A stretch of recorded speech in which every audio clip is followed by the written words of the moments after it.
All right. You want to go to Lowe's first or get food first? Up to you. When we come back from Lowe's, there is a chance you'll have to sit behind me because the wood might have to. All right.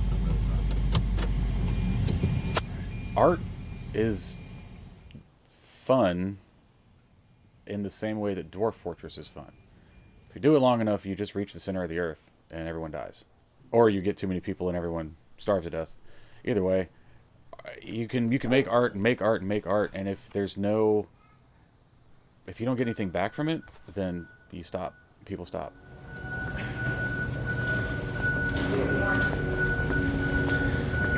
I work with wood.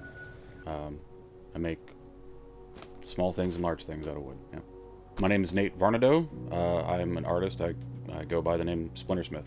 I started off doing stuff with popsicle sticks, so I moved up from there. And I already had the tools to work with the popsicle sticks, so keep working with what you got, you know. Sometimes I have to special order stuff off the internet.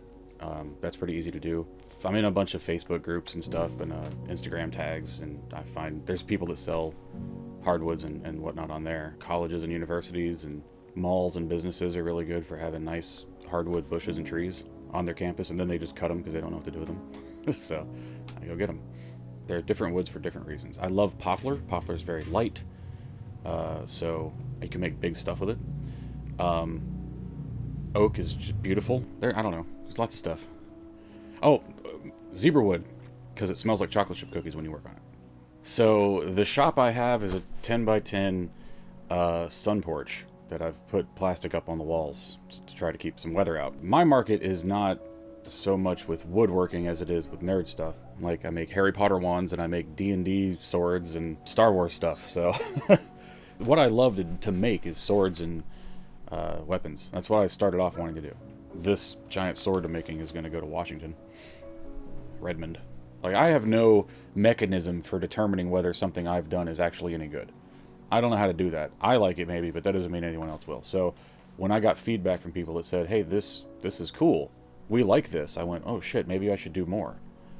And I started growing from there, and I realized maybe I can turn this into something that is, I enjoy it, and I could potentially make my living with it.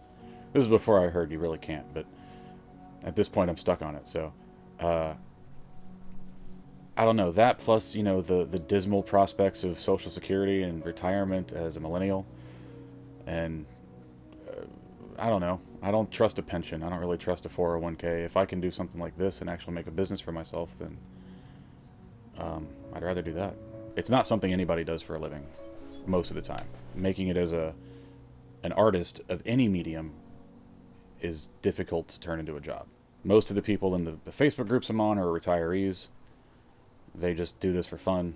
Anybody else they've got like a full-sized carpentry shop and they're making cabinets and furniture and stuff that you can actually sell. I work 4 days a week, 7 to 5:30. It's a half hour away.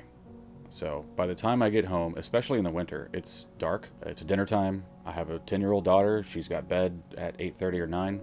We've got Cub Scouts, so that takes up time. Unwieldy and stupid. That's its point. The point of something like this is not grace and finesse. This is hit your problems harder. I think the truth of a work-life balance is that's a myth. It's not a thing. The best you can do is dynamically adjust to the specific needs at the time. If you've got events happening at work that require you to be at work more, you gotta be at work more.